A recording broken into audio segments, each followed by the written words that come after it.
Sharjeel Imam has been in jail for more than 5 years.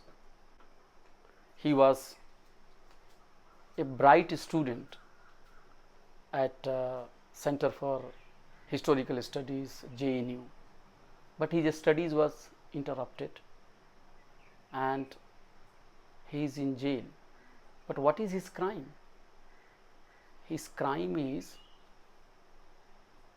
in the eyes of the establishment and mainstream media, that he has done Chakka Jam.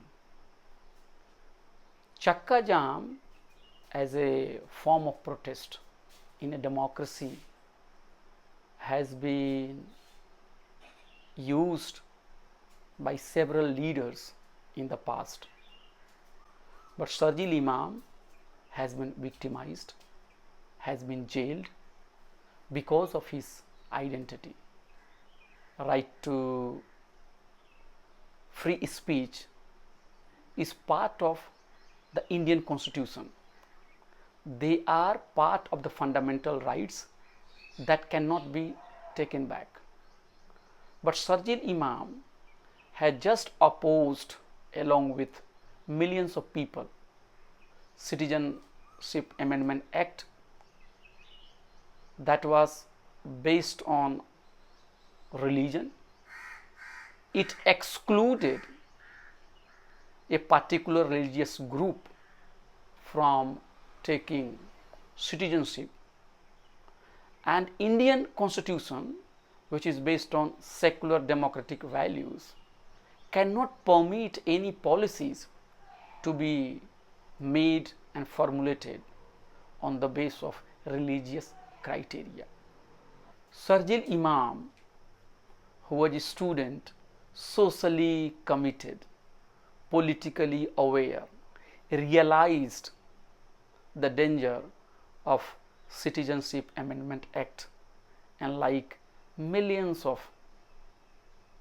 other Indians, he protested. But he was picked up, and again I would say that his identity of being a Muslim minority was his fault. And it is sad that the Supreme Court, the judiciary, which are given the responsibility of protecting the liberty of citizens, have been indifferent in the case of Sharjeel Imam. The judges should have seen through the plan of the establishment that Sharjeel Imam has been framed, the way multiple cases have been registered against him in multiple states. They are clear evidence that the establishment, the religious fanatics, those who are opposed to secular values, they do not want a vocal, a brilliant, a socially concerned Sharjeel Imam to be active in public life. That is why he is in jail. We have seen that every day the leaders belonging to the Hindu right-wing groups, they make inflammatory speeches, they make hateful speeches, but no actions has been taken against them. So while Sharjeel Imam, a brilliant student of IIT, a brilliant student of JNU, has been in jail. So it is a sad moment that Sharjeel, who should have been out, who should have completed his PhD by now, is in jail. And his only crime is that he asserted his right to protest, he asserted his right to speak against draconian law. Those who believe that Sharjeel Imam has done something illegal, has done something immoral, he has done a big crime, should read the writings of Mahatma Gandhi. Gandhi, in his small book written in 1910, the Hind Swaraj, in Hind Swaraj, Gandhi has clearly said that if there is any unjust law, if there is any law that his conscience is not ready to accept it, he would protest against that law till the last moment. Sharjeel Imam did the same thing.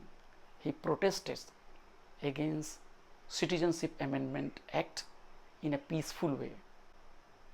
But the support his call has been able to derive has created fear among the ruling establishment, because they knew it, that Citizen Amendment Act is against the ethos of the Indian constitutions, and that is why he is in jail.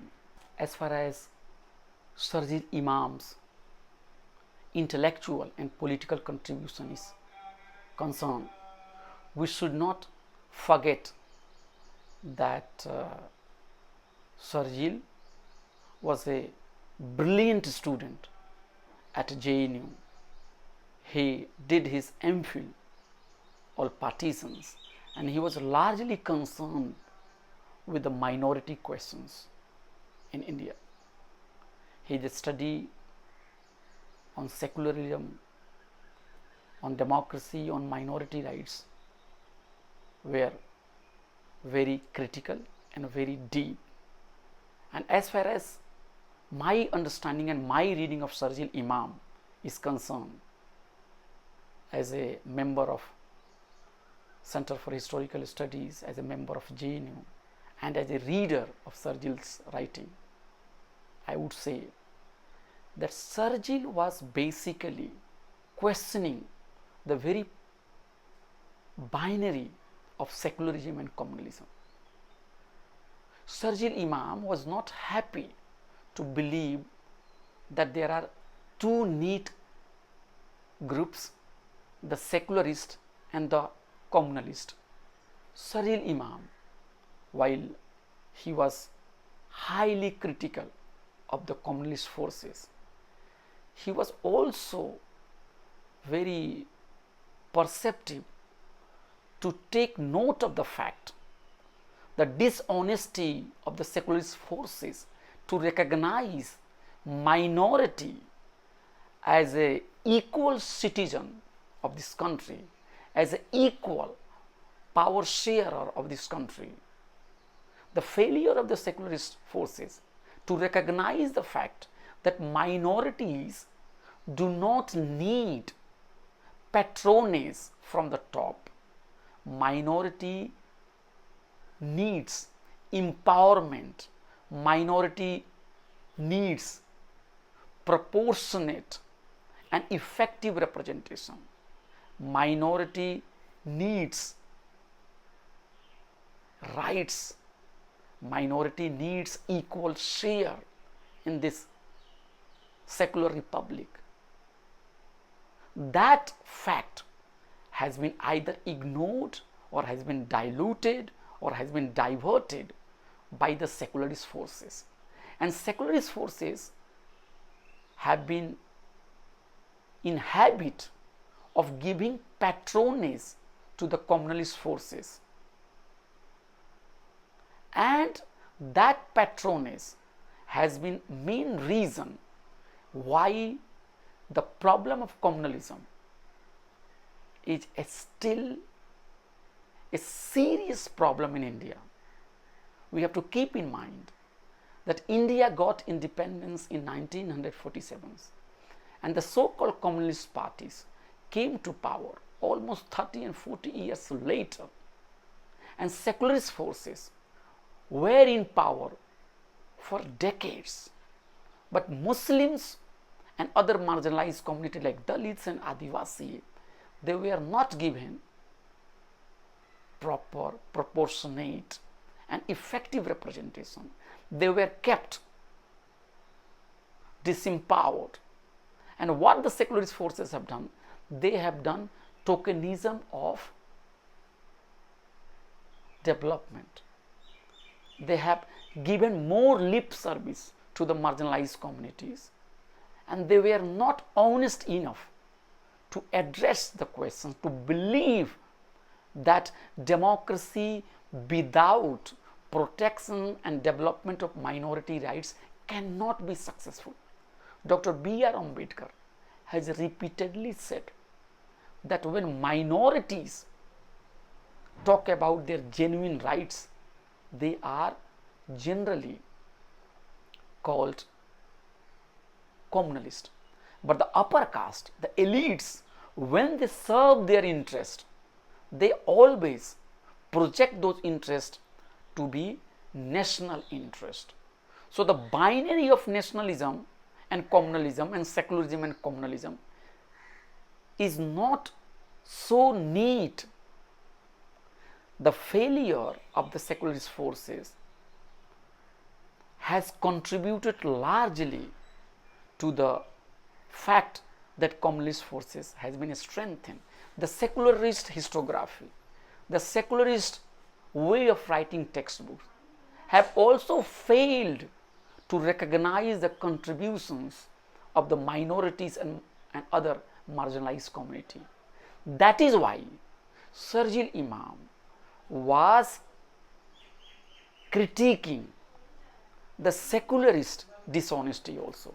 Many people believe that his criticism of secularism means that he was communal. No, Sharjeel Imam was true secularist.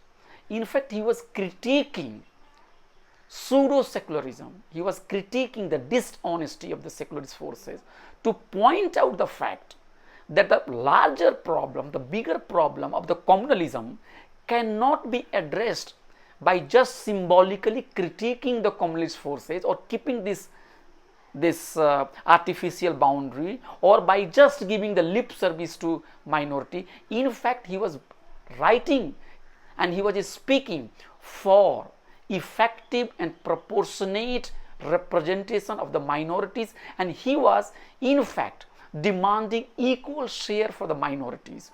He was demanding that India, being a secular country which is based on the idea of pluralism, that should be translated into policies making.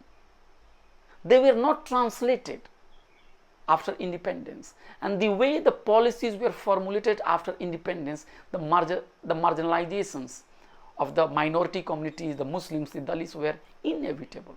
So basically, his understanding about partition is not a simplified one where he is critiquing the communalist forces, the Hindu communalists and the Muslim communalists, and he would say that they have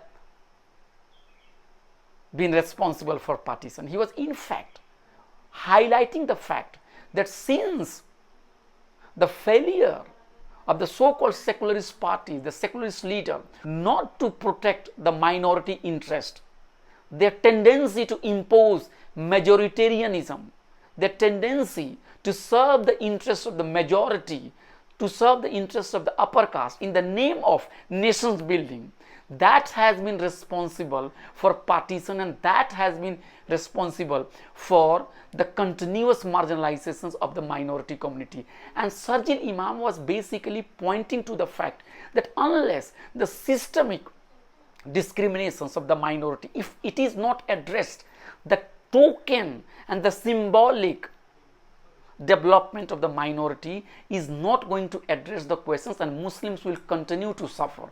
That is why he was criticizing the easy and simplified binary between communalism and secularism, as if that communalists are responsible for all the problems in India and secularists are absolutely innocent.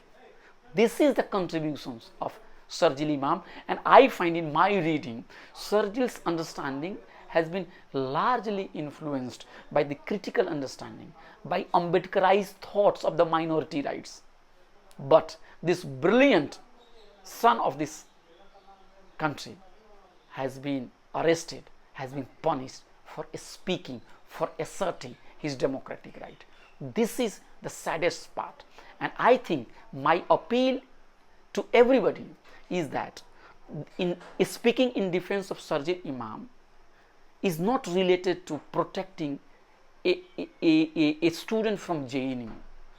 It is not simply limited to speaking in defense of a member of a minority community. I think defending and protecting and standing with Sharjeel Imam is linked with the larger questions of this republic, where this republic is going, what kind of the policies will be made by the establishment. If India is based on secularist, pluralistic and democratic values, then these values demand that the marginalized community must be given justice, and Sharjeel Imam was speaking in favor of justice. Sharjeel Imam was speaking against draconian law. Sharjeel Imam was asserting his rights within the framework of the Indian Constitution, because Indian Constitution recognizes, the Supreme Court has said time and again, that without dissent, without criticism, without protest, right to protest, democracy cannot survive. If protest, criticism are not allowed, then democracy will soon, instantly degenerate into authoritarianism. So my appeal is, as a friend of Sharjeel Imam, as a student of JNU, and also as a citizen of India, and also as a human being, is that we must stand with Sharjeel Imam, because he stood for the protections of Indian Constitution, and if we fail to stand with him, I think we are failing our own republic. Thank you.